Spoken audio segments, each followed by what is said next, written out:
Hey guys, what's up and welcome back to the Coward Poker School, lecture 6 of grade 2. Today's main topic is going to be the in-position game, the opposite of what we talked about last time. The in-position game is a little bit more straightforward, you may be pleased to hear, than the out-of-position game. There's a bit less surprising slow playing going on, and so instead of discussing slow playing today as our secondary topic, we're going to be talking more about hybrid betting. That's to say, in which opportunities does game theory recommend that we bet hands that don't seem to have one clear purpose? That's to say, they're not pure value bets, nor are they pure bluffs, and there may be a mixed bag of reasons for betting such hands, and how do we find these bets? The main focus today though will be playing against a more condensed range, and this typically occurs a lot on the turn after we have c-bet flop and been called in position. Bear in mind that the opponent is incentivized to fast play when facing a bet out of position more than they are incentivized to fast play with a bet opportunity out of position. This is because urgency is reversed in position to out of position, depending on whether you're facing a bet or facing a check. So when your range is far more polarized than your opponent's range, you will maximize EV by bringing stacks into play with a large portion of your range. Hitting investment ceilings now requires larger investments, and more of those investments have to come from you. This is quite a detailed paragraph, and so I'd like to break it down a bit further. The main ideas here are that when your range is more polarized than your opponent, it will contain a higher density of very strong hands, often tier 1, and air hands that can obviously bluff. When you have a lot of tier 1 value hands and your opponent doesn't, and when you have a lot of air hands and your opponent doesn't, their range is going to become extremely middling compared to your range, especially after they call a flop c-bet and shift away from those hands and towards mediocre hands. What this means is that you have a range, the top part of which is very incentivized to build gigantic pots. Villain's range, meanwhile, has absolutely no reason to want to build pots of its own accord.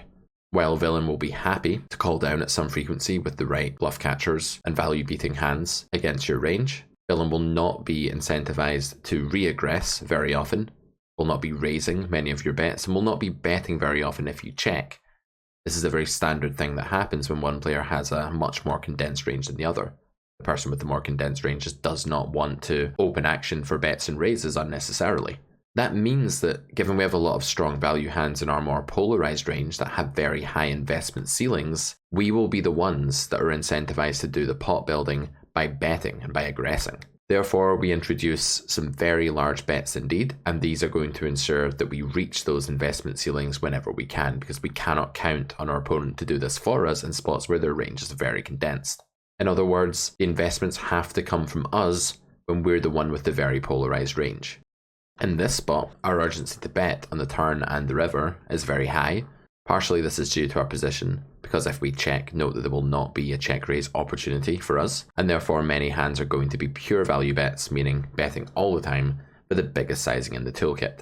As we saw in lecture 2 of this grade, the biggest sizing in our toolkit here will often be an overbet, and that will be the largest and only sizing in our toolkit on such in-position nodes. Out of position, as we saw, it can be more intuitive to include two sizes. By the river, the B400 is just the way of reaching the investment ceiling, which at this point is basically the rest of your stack for your biggest value hands like sets and 2-pair. And if you're not counting on your opponent raising you very often here in the big blind, which you're not, you're going to have to put most of that in or all of that in yourself. Again, the more condensed your opponent's range, the less reinvesting will come from your opponent facing your bets, and therefore the bigger your bet should be, according to Greed theorem that we talked about before. Since Villain has capped his range pre-flop and on the flop, this large bet size also follows logically from the aforementioned Clark's theorem that we introduced back in lecture 1. As a quick recap, Clark's theorem says that when your range is much more polarized than that of your opponent, meaning your opponent's range is less polarized or more condensed than yours, you're going to want to use more larger investments. Let's start with a range bet on the following flop. This simplification of telling the solver that it has to bet all of its range, on this board texture from these positions, we call the mixture of pre-flop ranges that are taking part in the hand the configuration, and in a configuration that's very lopsided and in favour of the raiser, such as hijack versus big blind, such a high bet frequency will barely even be a simplification. It will be very close to the solver's output. It's possible here, in fact, that the solver is going to bet 100% of its range. This strategy is sensible because this world is so favourable for hijack. Firstly, Villain will be leading the turn very infrequently, reducing the EV of checking our good hands.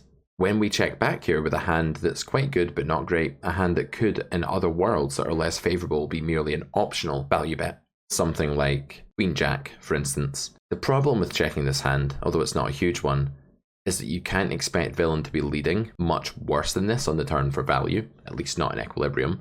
Possibly some weaker opponents will frequently bet far too merged leading a 10 just for the sake of it when you check back the flop, as well as over bluffing.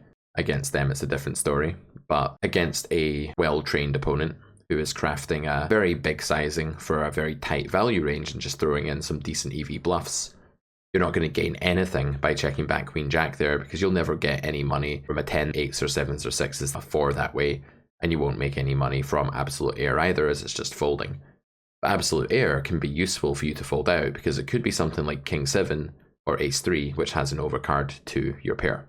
In spots where you can't count on villain inflating the pot much of their own accord, but you can count on them continuing in various ways to your bets, mainly by calling, you usually just want to bet your quite good hands. And of course, your very good hands too. Secondly, our bluffs are going to yield far more fold equity than the pot odds norm. We've already seen that when someone is struggling with a big range disadvantage and their opponent bets, they are not incentivized to try to stand up to that mighty range that they're facing. Instead, they're supposed to flee from the mighty foe and go away more often than the mathematical break-even point. We need to always keep in mind that the mathematical defense frequency in poker is never going to match up to reality because we have unequal ranges landing on the flop. Sometimes it does by coincidence, but that's merely because an array of different factors pushing and pulling in different directions have evened out coincidentally to cause that amount of fold equity. Later on in the hand, it is of course more normal for people to be folding around the pot odds norm fold equity, because by then there's been an equalization of ranges through betting and calling.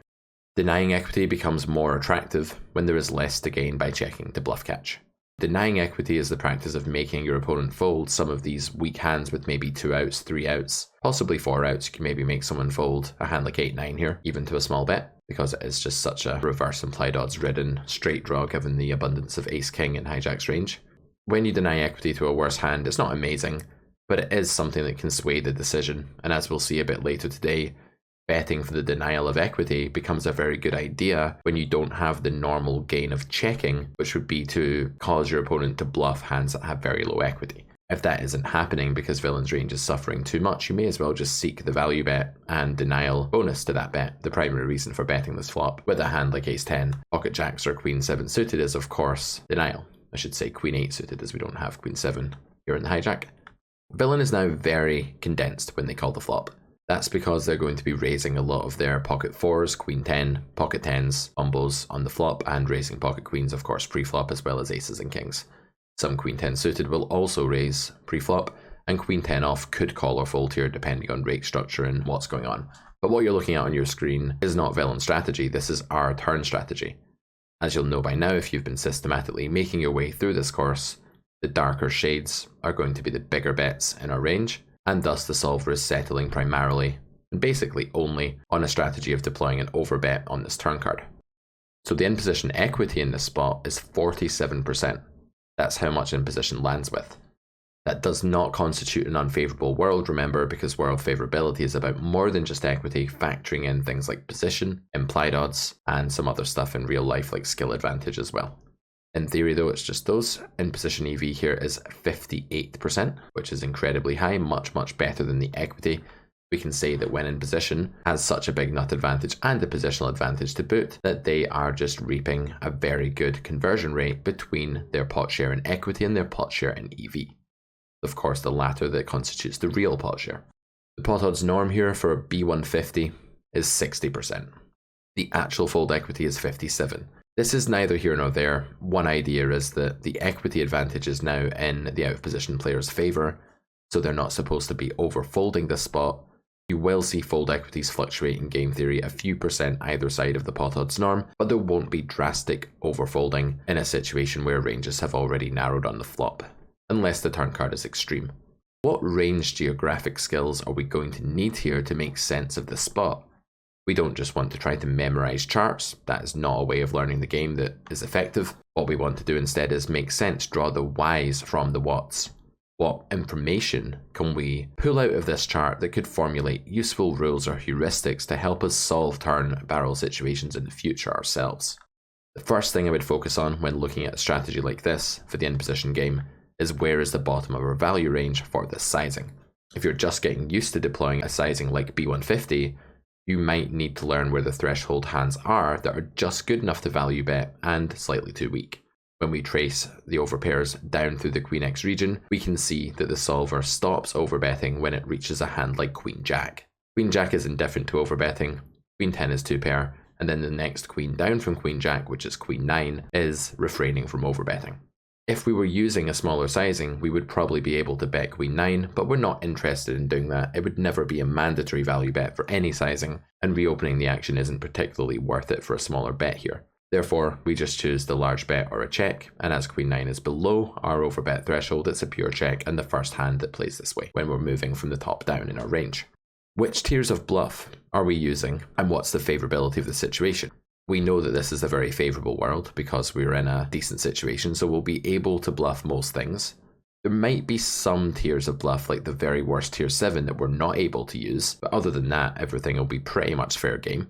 For example here, you can see that the solver is betting a lot of hands like King 7 that don't really appear to have anything but one flimsy overcard. Note that there are no flush draws here, so when King 7 or King 5 are betting, they're literally just betting with King High. That's fine, because when you're bluffing, you're not supposed to have a good hand. You don't want to fall prey to the linearization pitfall where you only bet with King Jack or a gut shot or a value hand. If you do that, you end up massively under bluffing because your bluffs have too much EV and you're value betting the rest of the time. So another geographic skill that you want to have in this situation is just being aware, what is that threshold hand in my range that is the worst looking hand, maybe in terms of equity, EV, blockers, everything, that I'm actually allowed to make a bluff bet with. And in this case, it appears to be all kinds of random ace high and king high that just have a little bit going on, and even some hands like flimsy gutters with just low cards. Where do we enter the bluffing tiers? In other words, if we're looking from the top down here, starting at the highest ranking hand in our range and moving down in equity, where do we first reach a hand that has little enough showdown value that it's okay to start bluffing with? Well, when we work our way down our pocket pairs here, we can see that 9s, 8s, 7s and 5s are all checking. But when we get a bit lower down our range and hit a hand like ace-king, we start betting. Now you could argue, is that not because the hand has some kind of elements of value to it? You can hit a jack and have the nuts, you have live redraw with the ace and the king, maybe you get called by ace-jack or something sometimes and get called by worse. Sure, all of these things are true, but ace-king is definitely nowhere near a value bet and is mostly a bluff. The extra equity does help, and you'll note that when we get down to a hand like ace-9, there is no betting at all. So ace-king is a mixed bag of reasons, and it's a bit difficult to just move down uniformly and say every hand below this point will bet, because hands with higher nut potential will be further in line to bluff, even if they don't have a lack of showdown value, even if they have some showdown value. But when we get down to the more hopeless hands, you can see that hands like ace-8, ace-7 and ace-5 begin bluffing. That's the true point in our range where we don't need to have nut potential to bet, because we have low enough showdown value that bluffing is fine. It's only in the part of our range that I refer to as the lower median, meaning the middle to low part that needs to check. It's only when we have either ace-9 or some combos of ace-8 that we actually have to check here for the sort of low mediocrity of having a little bit of showdown value without much going on. If you increase the nut potential, moving up to ace-jack, ace-king, betting becomes commonplace again, and similarly if you decrease showdown value moving down to ace-7, ace-5, betting becomes again more standard.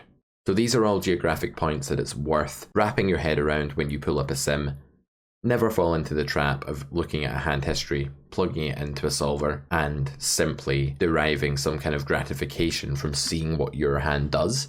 If you don't know why, and you don't see the bigger picture and the structure of your range, you're never going to learn anything from that exercise. So do be careful how you use these sort of tools. The Carrot Poker School helps a lot because it distills everything into a what and why, kind of bird's eye view of the situation. Try to do that yourself even if you don't have these slides to help you. What's going on with these hands finally before we move on from this spot?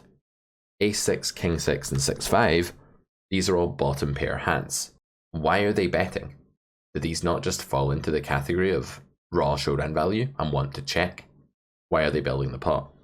Pause the video, have a think about it, and then we'll press on towards the answer. Let's introduce now a metaphor for understanding some of these more tricky bets. but also a very useful framework for the general comprehension of what to bet and why to bet it. The betting sink is a container that can be filled up to various points by liquid that comes from a series of taps. The taps, as you can see, are called value, bluff, and denial. These are the purposes for betting. The first two are primary, the latter is more secondary and relies on heavier amounts of the other two being present in order to sway a decision. And on the sink itself, we have a can bet line and a must bet line. This is a useful analogy for understanding when you have enough to gain from betting, that betting becomes optional or even necessary. The betting sink can be filled up by 3 different taps, which represent the gains of betting. In other words, what are the things that could make betting high enough EV that it's as good as or even better than checking? If betting gains enough of these things, and there's enough incentive to do it, then it may become viable when the liquid fills the sink to the can bet line, or even mandatory when there is enough of a combination of value, bluffing, and denial of equity, aka useful fold equity, to bring the liquid up to the must bet line. On the flop, it's very common for multiple taps to flow to a large extent. You may well have found yourself looking at a sim from a solver on the flop and thinking, but why am I betting this medium part of my range? Does this not fly in the face of my understanding of polarization? Does it not contradict the way we normally structure our range, at least in the later streets? And the answer is yes, it does. But what's happening on the flop is that all of these things are working at the same time. In betting some kind of hand, for example, a second pair holding, you might be getting called by worse hands at high frequency. You might have 2 pair and trips redraw to make a very strong hand that falls under the value tap as well. You may simultaneously be able to make villain actually fold a couple of better hands. It's not unusual to make someone fold a bad pair on the flop, like an underpair to 3 cards, or if it's a bigger c-bet, an underpair to even 1, while simultaneously calling with some gut shots and nut potential hands that have low equity against your made hand. All of these things can apply to a larger extent on the flop. On the turn though, multiple taps can still flow. You can still have a bet that's a mixture of reasons, but to a slightly lesser extent. Merging, aka building a range that contains a high bet frequency of mediocre hands, is not so common on the turn, unless it's a very rare node in which we have a large advantage. On the river, things become extremely black and white and simplified, much more easy to figure out what's going on here in general, and only one tap can flow. There are some very rare value bluffs, hands that can get called by worse hands and get better to fold, but these are so few and far between on the river that we can ignore them for the practices of grade 2. A hand on the river, by and large, is either a value bet or it's a bluff, and there will never be any denial present because there are no cards to come. If the sink fills up to the first line, we can essentially say that betting is optional in game theory, that checking and betting return a similar enough EV that it doesn't matter what we do. Of course, in reality, this may be different, but we can't actually make that judgment unless we have enough data or experience on how villain, pool, or just global population of humans are playing that spot in order for us to ascertain which line is best. If the sink fills up to the second line, then the idea is that the theoretical baseline is now that betting is better than checking. For example, when you have second set on the turn in position in a single raise pot, it's almost always correct for you to bet, because not building the pot there is a blunder in a situation where you have huge equity, a low enough SPR that you still have some building to do to reach your investment ceiling for that hand, not a huge chance of getting raised, and all of these things that just add up together to make betting better than checking. So we're going to stick with the betting sink today. We're going to use it to explain why some of these apparently mediocre hands were still betting at high frequencies and were able to bet. And I'd like you to try to incorporate this concept into your framework for the future. You don't have to think about dripping taps and filling up basins, but it will help to understand that there isn't just one single label that denotes why a hand is betting. There may be a principal label, but there will be other things going on as well, as long as you're not on the river. Let's start with denial. Denial is the least relevant tap, but it can have a swaying effect. It can be a deal-breaking factor that pushes you from being on the fence towards clearly wanting to bet, or from not wanting to bet to being on the fence. Denying equity to an opponent is almost never even close to a sufficient reason for betting. If you hear a poker commentator, coach, or friend say something like, "You should bet for protection here," the chances are that they're either a bit misguided about how that spot works, or possibly they're just using language that makes it sound like protection is the full story, even though it can't really be the principal reason. Why can protection not be a primary reason for betting, or a sole reason, sufficient reason for betting? Well, the idea is this. The fold equity we generate when we succeed, and remember we don't always succeed, there's a price to pay when betting for protection, the bet doesn't always work. But when it does succeed, we generate fold equity that brings us up to 100% of the pot when our bet's successful, i.e. we go from having a good hand against our opponent's hand that was winning most of the pot to winning all of the pot. But when you already have most of something and then you have all of it, while you have a lot now, you only gained a little bit because you already started off with a lot. So if you imagine that before betting on the turn you have something like this, let's say this is about 78% equity, 80% equity, I don't know, something like that. Your share is the blue share and villain's share is the grey one, and you consider betting. Let's say that there aren't really many drips coming from the value or bluff taps. That's to say, villain isn't calling with a lot of weaker hands than you're holding, nor are they folding many better hands than you're holding. There can be a little bit of these, there can be dribs and drabs of these, but let's say that they're not existing in a significant enough way to grant you a primary reason for betting this spot on the turn. But there's a lot of denial. And you're thinking about the idea that you don't really want your opponent to hit the river, you don't want to lose the pot, but that's about your desires, and that's about something that only happens a small amount of the time. Because what happens when you bet solely for denial, or mainly for denial, is this. You end up getting this much. How much did you gain when you put it that way? Not a lot, right? The extra money that you've got there has only actually come into effect the times that villain was going to hit the river. And if you knew that villain was going to miss the river, you'd actually not want to bet the turn with a hand that villain would fold to your bet, because you would want villain to bluff and gain extra money that way.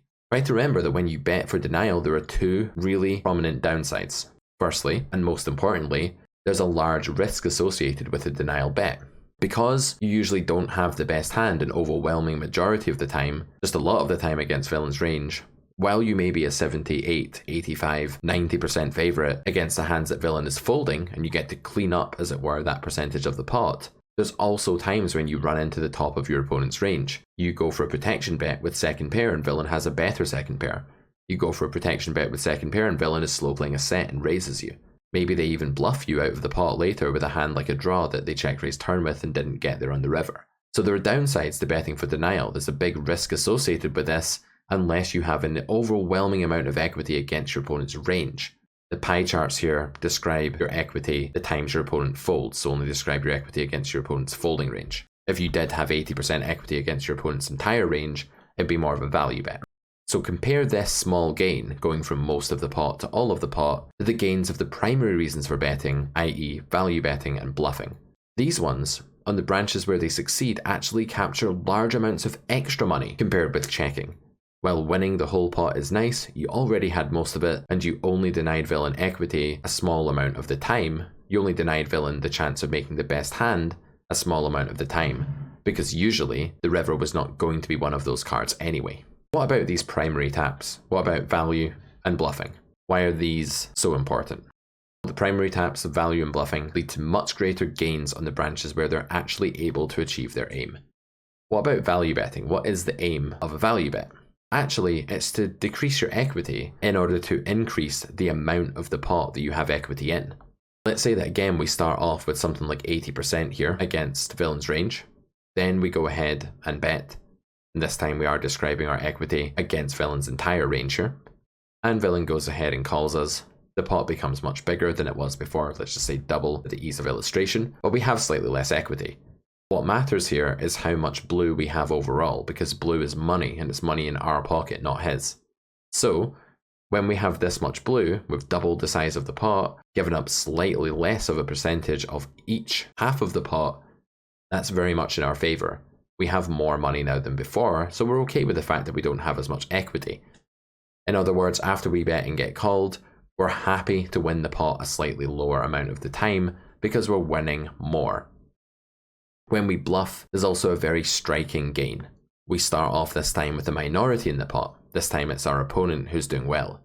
We bet, clearly with the intention of trying to make our opponent fold stronger hands than ours or hands with very large equity. There may be some denial elements to a bluff as well. And then we end up with the whole pot the times that it's successful. Of course, a value bet may not achieve its aim because the villain may fold, that's fine. A bluff may not achieve its aim because villain will call. Well, that's not fine when it happens, but we have to accept it is going to happen sometimes and it's okay. We'd much rather get the bluff through, but because it's so fantastic for us to go from almost no equity in the pot to all of the pot, and on the river you're literally going oftentimes from 0% showdown value to 100% win rate when you win the pot with your bluff, that it's okay that it doesn't work all of the time, or even most of the time depending on your sizing and what you're risking, because it's such a huge gain when it achieves its aim. Therefore, we can summarize by saying that a primary reason for betting achieves a very important and large aim when it's successful. Denial, on the other hand, still has a loss associated with it and a risk, but the gain of denial is not as significant as the gain of these primary reasons for betting. With the betting sink in mind, let us return to the weird looking bet that we considered a few slides previously. Why were we betting these bizarre looking hands on the turn? It's all to do with the betting sink. So here we have Queen 10 4 6, double barrel node, and as you'll recall, the hijack here in this hijack versus big blind 2-bet pot was betting the turn in equilibrium. In game theory that means sometimes with King 6 of hearts. In fact, it was quite a high bet frequency, which we shouldn't take to mean that the solver prefers betting. Solvers don't do things that they think are worse than something else, so it's not that it prefers betting, it's just that this is the bet frequency that leads to an unexploitable strategy, that leads to this pseudo Nash equilibrium that we've arrived at when we're viewing the sim. You do want to have a high aggression frequency with hands like this to play a perfect strategy, but that's not really our focus today, trying to understand how to play a perfect strategy. What we're more interested in is formulating an understanding of why it's okay in terms of EV in a vacuum to bet a hand like this. What makes it okay? Because we know that the solver doesn't consider it an EV loss. There's no such thing as a loss leader in equilibrium. We must now examine each tap's individual contribution to the sink filling up to the can bet line with this hand. Firstly, in terms of the value tap with King 6, this is contributing a little bit, and probably a bit more than you would think at first glance. Villain can call you with King Jack here, and 4x. The reason that worse hands are calling here, while this is primarily a bluff, is that poker on the turn and the flop is not played in terms of hands hierarchically just calling and then suddenly folding when they reach a certain raw equity level or certain position in a hand chart. Actually, what's happening here is that unmade hands that perhaps have lower equity than made hands are actually better to call with because they're drawing to the nuts and can improve in such a way that they garner extra value on the next node. Someone is going to be way more interested in calling you here with a hand like Ace 4 or even a hand like 4-5, which seems a bit worse, than they are with a hand like pocket 7s or pocket 8s or 9s. And the reason for this is that even though 9s would beat 7s and 7s would beat Ace 4, if they were pit against each other, the hijack who's barreling the turn never has 7s, 8s or 9s. So it doesn't really matter for big blind whether they have Ace 4 or 7s in terms of raw showdown value. What really matters is improvability. It's really common in game theory for a worse hand, objectively or hierarchically speaking, to be continuing all the time, while a better or higher up hand, I say better in inverted commas there, is going to be folding. It's useful that if villain folds 8s, 9s and 7s, that we have some bluff element going on. Also makes us some fold with 10x because bear in mind we have gone very large here. It's no longer correct to call all 10x on this node, especially ones that have a low kicker that just allow us more outs in the form of pair draws as well as straight draws with our bluffs. And so when we make villain fold a 10 or 7s, 8s or 9s, we have a bluff element going on and in a strong way. This is primarily going to be a bluff, this bet, but it does have elements of value, as we say when he calls with a hand like a 4. And there's also a lot of denial going on here. When I say there's a lot of denial, don't think that I'm saying that denial is a massive factor. It's not, it's just that there's a lot of a little factor going on.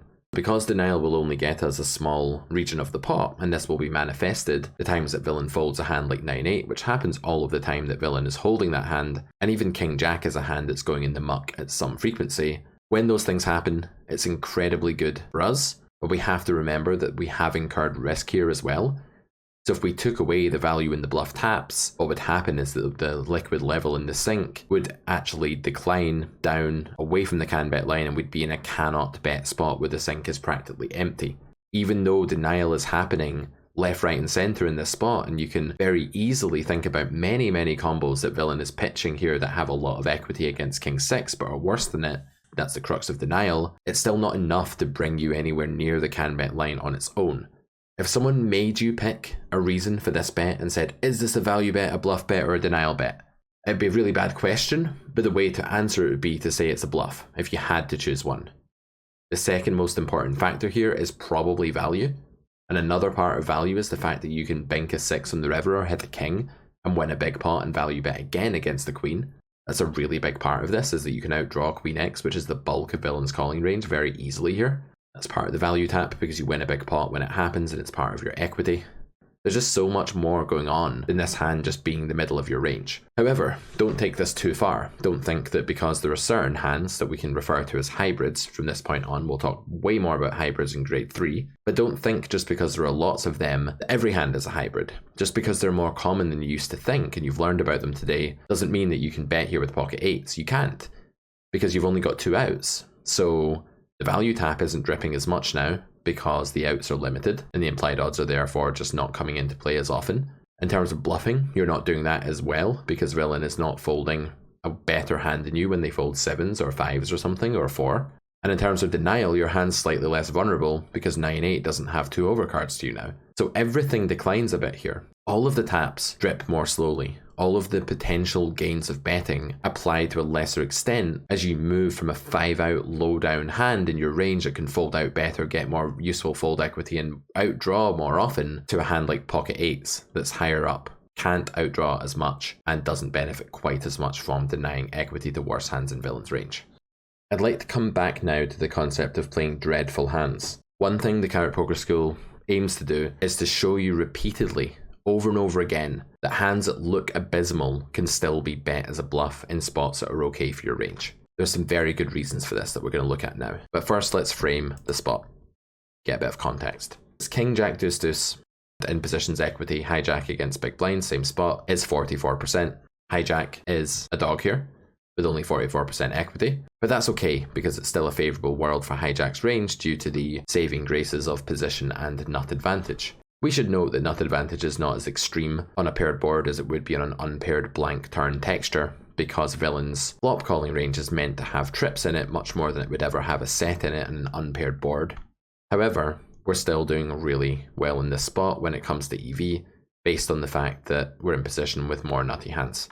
The pot odds norm here for betting 75% of the pot is 43%, as always, and the actual fold equity is 45%.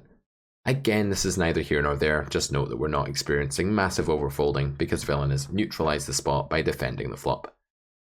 A dreadful hand has terrible EV, whatever it does. If you check with Queen 8, you still have Queen 8. You still have hardly any of the pot. If you bet with Queen 8, you do fine because you're getting fold equity. And you're not betting with Queen 8 because you think it's the best hand. You're not betting with Queen 8 because you're trying to get called by worse. And there's no shame with betting with nothing going on. It's not better to bet with Queen 10 than it is to bet with Queen 8. Queen 10 is just a better hand than Queen 8, whatever it does. When I say dreadful here, I mean the EV is near 0. But note that the EV of betting with a hand like Queen 8 will never be 0. This isn't just because of the slight increase in fold equity here from the pot odds norm, but it's also to do with Queen 8 still having equity. Villain will sometimes call you with a hand worse than a king. They'll call you with ace 10, ace queen, 2 spades with ace high, and possibly even some underpairs at some frequency. What this means is that you'll be able to hit an 8 or a queen and check back the river for small pot share sometimes, but that's better than nothing. You're never going to be near 0 EV here when you bet with a hand like Queen 8 suited.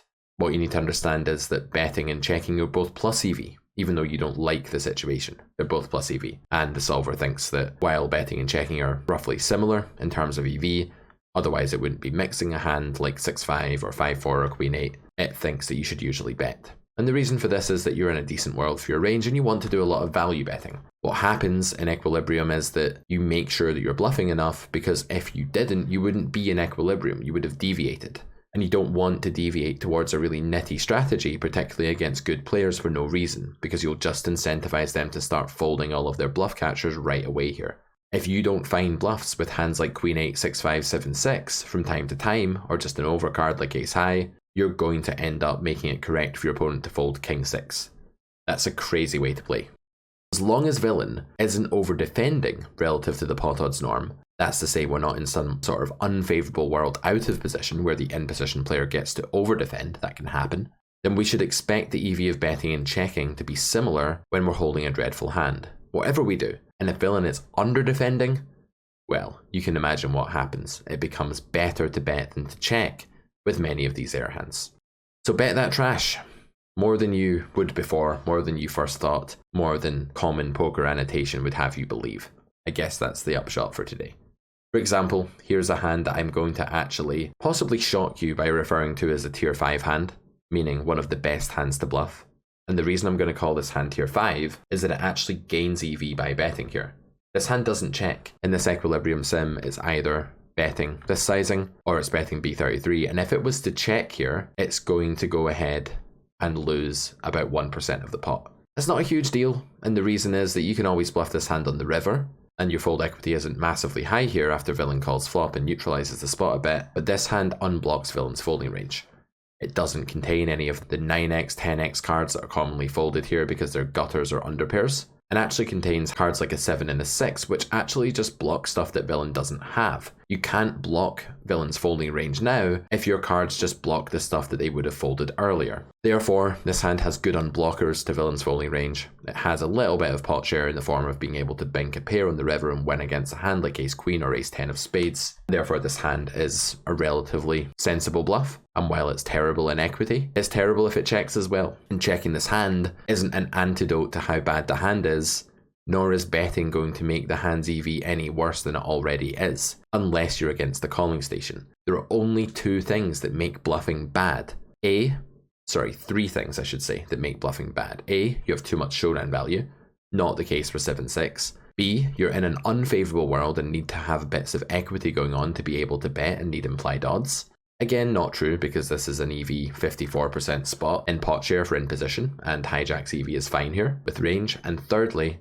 it's possible that you can't bluff in a certain situation, exploitatively speaking, if you're against an opponent who doesn't fold a lot or has a vendetta against you or is just over raising the turn or something like that. In all three of these situations, you should consider giving up, but when you have a hand like 7-6 in a situation like this, none of those three things is applying. The hand has no fold equity, the world is reasonable, and as this is a theoretical lens from which we're viewing this spot, there's no reason to think that the opponent is over defending. Therefore, this hand is a bet. What's wrong with these hands? Because the only kind of combo that's not betting here for the most part is something like 10-8 or 9-8. This is one of the worst hands you can ever have, and the idea is that not only is this hand kind of hopeless in terms of equity, but it's even worse than having 7-6 by far. In terms of generating fold equity, this is a tier 7 sort of holding when you have something like the 7-8 of clubs here, the 9-8 of clubs here, or the 10-8 of clubs. And the reason it's tier 7 is that it's blocking folds like 10s, 8s, 10-9. Queen 10 is going to be on the verge of indifference here as well, actually, and hands like that, Queen 9, suited as well.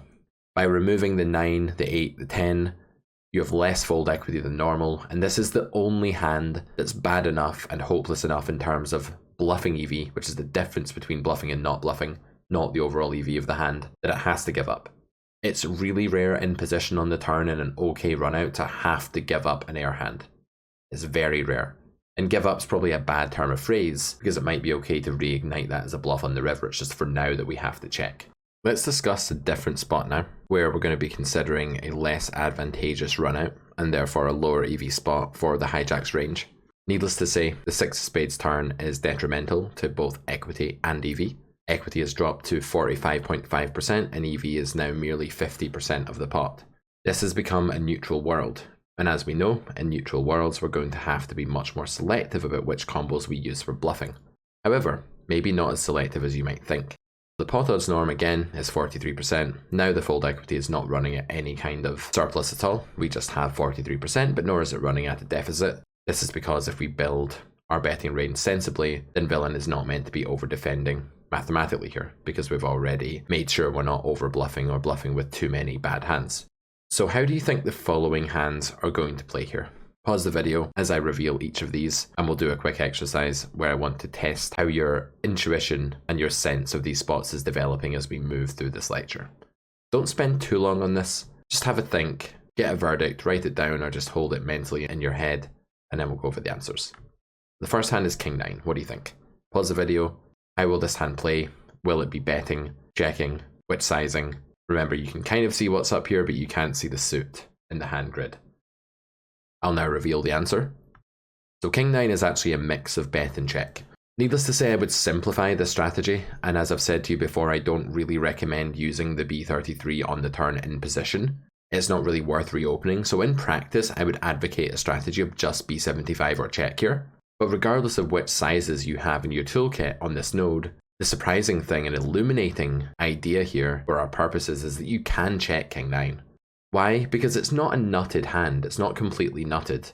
Yes, the hand is doing very well, but when you have a hand that's just pretty good, that also blocks the hands you need your opponent to continue with, you're going to do as well by slow playing as you are by fast playing. In general, I'm always telling my students that flushes just make bad value bets. You just don't get paid off by as many weaker hands on flush runouts unless you're against calling stations and you do on dry runouts. So if you have a 5 on a dry runout here, it's a much higher EV spot than having a mediocre flush on a flush runout. Even though a flush is a better hand than trips, hierarchically speaking, that's not really what's important.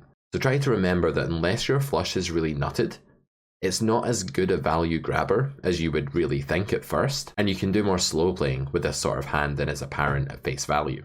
The next hand I'd like you to think about is King 10 with the 10 of spades. I'll assume that you've done that now and you've predicted a similar kind of structure, meaning that there's a check frequency, a bet frequency. Bluffing in this case may be optional, mandatory or prohibited. Hopefully you decided that it was optional. You don't have to bluff this hand. While bluffing might resonate with you and it might feel like a good idea, you have, after all, the 10 of spades, not very much showdown value. Those arguments sound really convincing. They almost make it sound like betting is better than checking. But given that checking back ensures the full realization of fold equity, and given that bluffing river is still a possibility, you shouldn't really feel handcuffed to bet here and now. Checking is good, betting is good. You do want to apply pressure in this spot, meaning be betting bad hands as a bluff, or medium hands as a bluff as well. And you need to do that at a frequency that's high enough that causes your opponent to not just be able to net it up and fold really often against you, because then your King 9 of spades won't make as much money. But you also don't need to bet this hand. The third hand I'd like you to think about is Jack 10 of clubs. What are your thoughts on this one? I am going to assume that you've unpaused the video now and you have an idea about Jack 10 of clubs. You may have said that this hand cannot bet. You might be thinking, unfavourable situation for range. Well, it's not really, it's neutral. You might be thinking that this is trash. This is not trash. This has a pair draw, and a pair draw is a nice thing to have, because hitting a jack or a 10 on the river here will very often win you the pot. Of course, not always. The good news is you'll often get raised when those cards are dead. When you've just been called, yes, you'll run into the odd flush or trips, and sometimes the jack or 10 you hit on the river will be a spade and it will make your opponent a flush with a pair of 7s or something of that nature. But the point is that you still have pot share with this hand, you're in position, the world is not unfavourable, and you're definitely not devoid of outs. Jack 10 of clubs also doesn't block the folding range, because cards containing the jack or 10 of clubs here are either going to be jacks or 10s, which are actually going to call the turn, or jack 8 or 10 8, which are likely to call the turn at some frequency, or they're going to just be nothing. And if they're nothing, if they're queen jack of clubs, 10 9 of clubs, the good news is that it's not bad to have them on this node, because they folded the previous one, they folded to the flop's c-bet. So this is an unblocker to the folding range with live pair draw. You're in position in a neutral world. Overall, this is how I want you guys to think about this spot. That's enough to be betting this hand. And so the solver mixes in some bets, unsurprisingly. The solver basically admits that the EV of betting this hand is extremely low, but so is the EV of checking it. If I offer you $5 or $5, you don't really care which one you choose, right? You don't have the option of $5,000, so what does it matter? Jack 10 of clubs is like this. You don't have a good player at your disposal, and betting and checking are both as bad as each other. So do whatever you want. Just don't always bet and don't always check, otherwise you're going to become a maniac or a nit respectively. If you're playing in live poker or a high visibility small online pool where people can see what you're doing with their HUD, you're going to give a lot away in this spot. This node is a very underbluffed situation in reality, because people simply don't want to bluff with hands that don't contain a spade. They recoil at the 6 of spades landing. They don't want to fire with the jack 10 of clubs, but really, the only sort of hand that they should fear barreling with here is a hand that has negative blockers. That's right, a hand that actually increases the opponent's continuance frequency by blocking the folding range. What do you think about queen jack of diamonds? Pause. Unpause. The answer is queen jack of diamonds is a pure check. This hand is a bit further up. It's going to block offsuit cards that called the flop, like ace jack or ace queen, that don't actually have a spade. It's going to block the big diamond hands that called with a backdoor, and it's not going to block a pocket pair very often because queen's always 3-bet spree and jacks does sometimes in this configuration as well. Therefore, this hand is abhorrent to bet with because it lowers fold equity. Bluffing is about fold equity. Jack 10 of clubs can bluff because it has normal fold equity in a neutral spot. Queen Jack of diamonds can't because it has lower fold equity than normal. It's not about having a strong hand. You're bluffing after all, right? That would be silly. Of course you can bluff with a draw, but don't only bluff with a draw, that's the point. The better hands fallacy is one of the most rampant things in all of the game. You will hear it everywhere. You will speak to your friend who claims to be good at poker and they will commit this fallacy. You will work with a coach and they will commit this fallacy. You'll watch a video from someone you respect and they will commit this fallacy on YouTube, on stream, on Twitch, everywhere. The better hands fallacy is a brain-dead, zombie-like mode of thought. So in this spot, we have a better hands to bluff. No, you have better hands, but you don't have better hands to bluff. There is no hand that's better to bluff than Jack 10 of clubs in the previous example, because there is no hand that actually in equilibrium gains EV by bluffing immediately. Every hand is just optional or prohibited in a neutral spot like that. Therefore, there is no better hand and there are worse hands to bet than Jack 10 of clubs, but there are no better hands. There are better hands in equity, there are better hands in EV, but many of those are value bets or they're just pure showdown value checks. They're not better hands to bluff. You can have a better hand, which is an equally good idea to bluff as Jack 10. I hope this is making sense. You have to be very careful with your language here. Semantics going wrong is very often the downfall of the unaware poker player. It's something we need to look out for. How we think and how we speak and what words we use are inextricably linked. And if we're not careful to sort out our terminology, sooner rather than later, we condemn ourselves to an endless cycle of making the same logical pitfalls and letting them take over our poker thought processes. And that's something we need to be very careful of. This is wrong.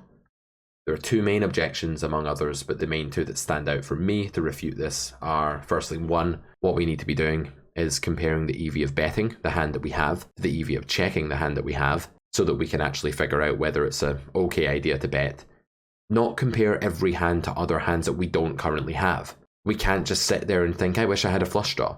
Just because you would feel better about betting a flush draw than you would about betting a hand like Jack 10 there of clubs doesn't mean that you check the Jack 10 and bet the flush draw. For example, if I gave you a bowl of soup and you were really hungry, and I gave you a very impractical implement to eat the soup with, let's say a fork, and then you were thinking, I'd rather have a spoon for that soup. But you don't have a spoon and you're very hungry, you're still going to use the fork. It's still better to use the fork than to not eat the soup. This is a crazy analogy, but the point is that it's still okay to bluff Jack 10 just because some other hand is better. It's not the point. You're comparing the wrong thing. You don't get to substitute hands in and out of your range whenever you want to. If you did, of course you would swap your Jack 10 and you'd never bet it, right? You just swap it for the nuts and bet that. That'd be a very boring game, wouldn't it? The second thing is that if the favourability were different in that spot, if we're in a favourable world, might even be okay to bet Queen Jack of diamonds. We might want to bluff every hand that's lacking in showdown value in a favourable EV situation, and even some hands that aren't as a bluff. Because as we know, in favourable situations, fold equity can be above the pot odds norm, and it can be inherently profitable to do that. Next time you catch yourself doing this, next time you're watching a video and you see someone say this or talking to a friend who says this, or discussing a hand in a forum or Discord server or something, promise me that you'll at least mentally make a note of it and stress that it's wrong. You don't have to go around correcting everybody and be that obnoxious player that always wants to be right, but you can certainly just know internally that what you're hearing is wrong, because you will hear this day in, day out for the rest of your poker career. Let's move on to comparing rivers, triple barrel, hijack versus big blind. What happens on the next node after we barrel the turn and get called? This is an extension of this very polarized range versus very condensed range battle. Let's say that hijack opts for B33 on the flop and then a B150 on the turn. Let's say that the texture is ace, 8, 5, 10 and we have a flush draw present on the flop which hasn't come in yet. You're the hijack, you've double barreled using B150 for the second bet after B33 earlier. Which of the following rivers would you rather see? Which one is better for your range? Remember, I've not told you your cards, but which one is better for the EV and equity of your range as hijack after your B150 gets called? The deuce of diamonds or the jack of hearts? Which river would you rather see for your range? Which one boosts your EV and equity the most? Pause the video, Don't sim this, or at least figure it out on your own before you sim it, and try to decide which card your range would rather see. Remember, I've not told you what you have. And unpause. The answer is that the Jack of Hearts is a fantastically great card for your range here, and the Two of Diamonds is a bad one. Did you think the opposite? You're not alone. 70% of my students pick the Two of Diamonds here, across about 40 or 50 students, I think, that I've asked this question to live. That's quite a lot. Hijack's equity on the Deuce of Diamonds is really low, it's only 36%. Hijack's EV is pretty low too. This is now an unfavourable world. And as you guys know by now, we have to be more selective with what we bluff in unfavourable worlds, so this is a spot where we'll have to give up frequently and succumb to the admission that we only have an EV of 0% pot with our heir. The polarization of the enemy is very low here, meaning that villain has a really condensed range. This means that when we are betting, and it won't be that often, we're going to use a really big sizing.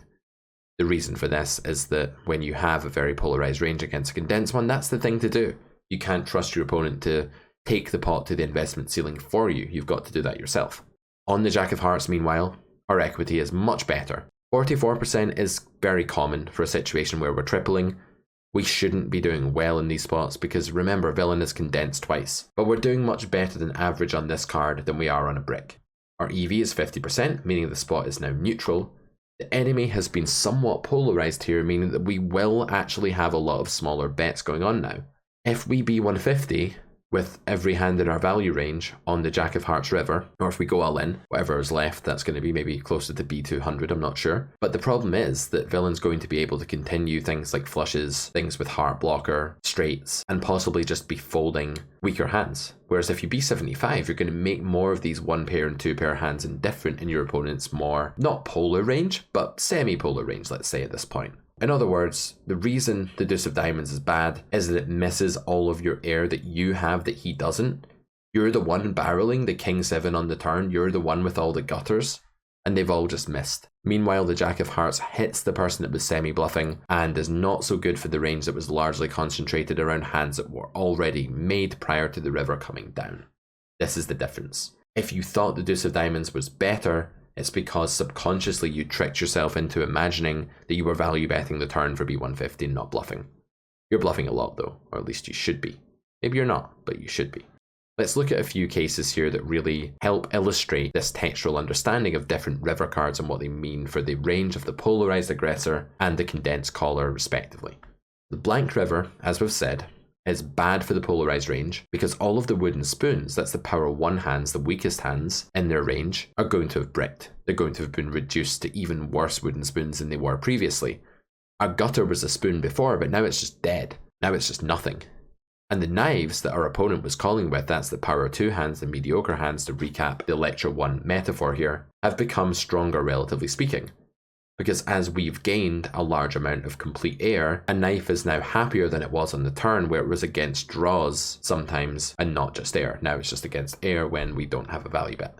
The spoons are unhappy on this node. They have all bricked. They have not been promoted into guns like they were hoping would happen. The knife is happier in its villain that has all of these. And therefore this is a bad spot for range, and it's one where we do a lot of checking. Look at all the heir hands showing down here.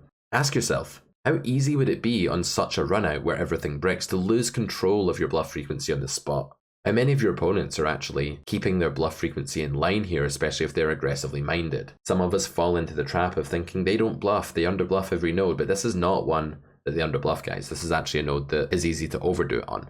So what you need to understand here first and foremost is that hands that are going to block their folding range the most, like King, Queen, Queen, Jack, are actually going to become give-ups on this node. And then the bluffs that are going to be really prevalent here are going to be things that block the 2-pair and sets in their range, things like pocket 5s.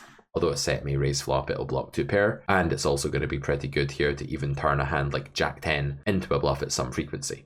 Very bizarre to have that on the turn. Most people don't get here with this hand, but you get the idea. You kind of need some kind of positive blocker effect going on here, or maybe just have a hand that doesn't have many blockers at all to anything.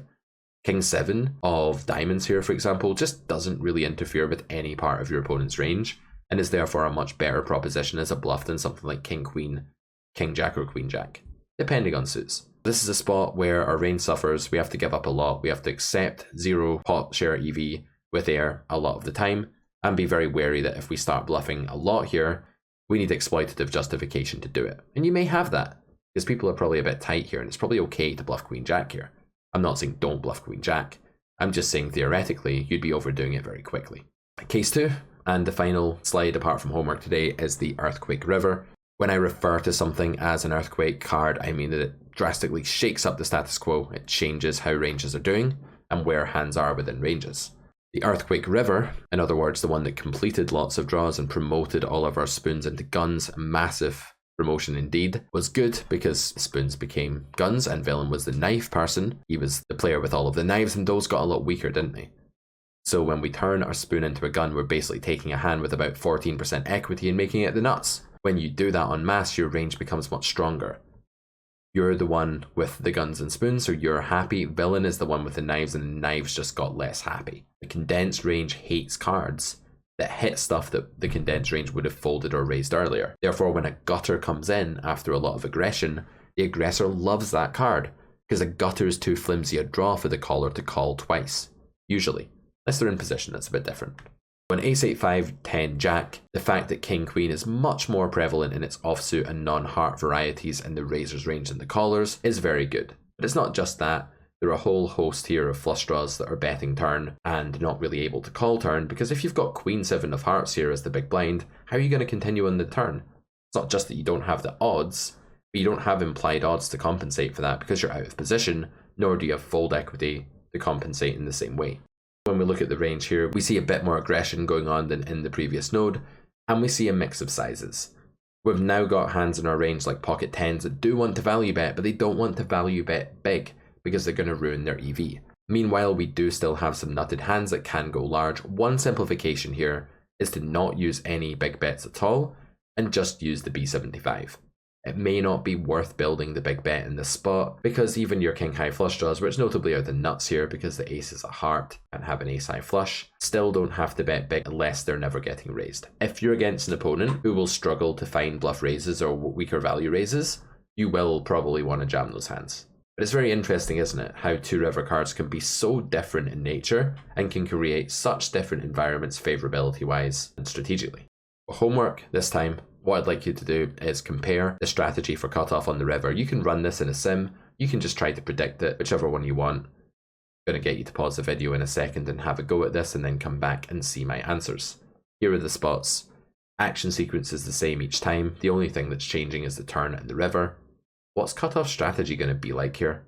How do you think it's going to change? What can you note about sizes, frequencies, and tiers of hand and how they're behaving in the following two river barrel opportunities? Pause the video, have fun with it, and I'll give you my verdict in a second. Okay, here are some thoughts. Firstly, in hand 1, when the 3 of hearts comes on the river, this isn't going to be as bad as was previously noted for the big blind. The reason for this is that the B75 on the turn doesn't eliminate flush draws quite as severely as the B150 did. So what you'll probably see in your sims is that there are a few more flush draws going on in this node. However, you'll probably find that the 3 of diamonds is similar in the sense that you want to build some bigger bets and some smaller bets in this situation. This is not a river card on which you just want to play a hyper-polarized, big sizing only B400 strat, nor is it a situation where you would only have a smaller bet. You would probably have a B75 or B150 maybe for 9x, then you would have things like boats and flushes using an overbet or even a giant bet in some cases. If you bet the turn sometimes with pocket 3s, well done. That's not a ridiculous hand to bluff with there, and it'll give you a weird boat on this run out that's kind of cool to have. So that's a novelty, it's not that important. Hand 2 on the other hand, you're going to have a much more polarized range. You're going to have a 9 here, which although it can be called by a chop, is going to be a fantastically good hand and can go very big. Most of your ace-x on this node are not going to be value betting, but you may still have a B75 region for something like ace-king, ace-queen. And the 5 in terms of EV is typically going to be a worse card than the 3, because what's going to happen here is that the 3 is going to bail out a lot of your bluffs on the turn, whereas the 5 is going to cause your bluffs to just be completely rubbish still. The 5 makes an ace a better hand than the 3, and it was the villain that was more concentrated towards ace-x than you were. And that's why it's not such a good card for cutoff. Hopefully you found that exercise useful. Go ahead and compare different turn and runouts across other boards. Why not take a hand history that you've played, look at what the turn was, and then look at different turns, look at what the river was, look at different rivers. Try to understand runout as well as you can. I'll see you back here next time for lecture 7, where we're going to look at being on the facing end of aggression for the first time in grade 2. Good luck at the tables, guys, and I'll see you back here for the next class. Bye for now.